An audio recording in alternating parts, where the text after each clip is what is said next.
तो उधर RCMP इस गल ते विचार कर रहा है कि सीरिया के अखाती इस्लामी राज में कथित शमूलीयत के कारण सीरिया में हिरासत में रहने वाले कनेडियंस ते मुकदमा चलाने लई ਉਹ युद्ध अपराध के कानून की वरतों कर सकते हैं ਜਾਂ नहीं। नैशनल सिक्योरिटी इन्वेस्टिगेटर ना सिर्फ इस गल की जांच कर रहे हैं कि आतंकवाद के दोष सही हैं, पर यह भी कि की इन्हां उत्ते मनुखता विरुद्ध अपराध ते जंग अपराध कानून लागू हो सकता है ਜਾਂ नहीं। जिक्रयोग है कि कई कनेडियन आतंकवादी संगठनों लिए काम कर रहे हैं। युद्ध अपराध संबंधित मुकदमे कैनेडा में बहुत घट और दुर्लभ हैं।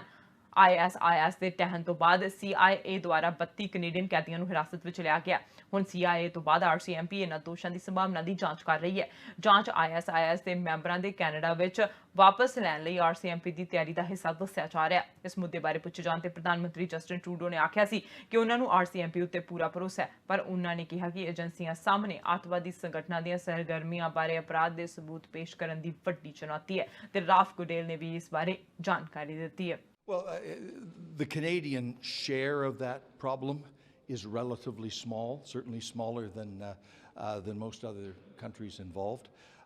Still, it's a matter that we take very seriously. This is a dangerous and largely dysfunctional part of the world, and we do not intend to endanger the lives of our consular or diplomatic officials.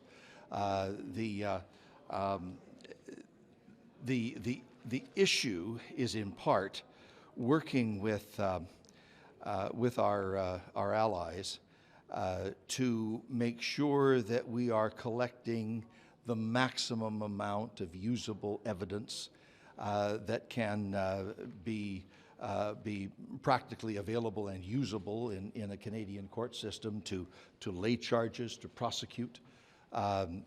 That's difficult, as you can imagine, when most of that evidence comes from a battlefield in a dysfunctional part of the world, half a world away.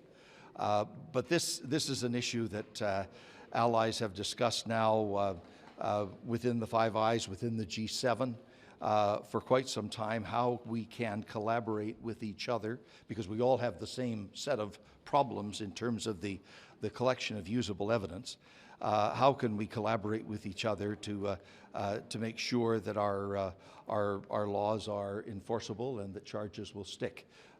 This is not an issue that can be resolved with the flick of a pen or in a short period of time. My abiding concern is always public safety and national security.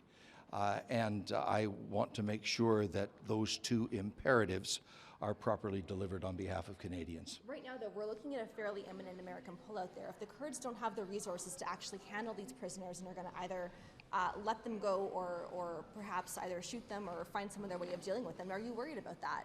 Well, it's a dangerous situation. These are people who've come from various places around the world.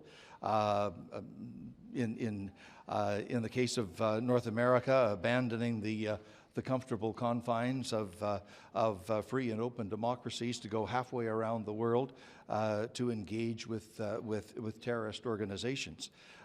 They need to assume the responsibility for their behavior.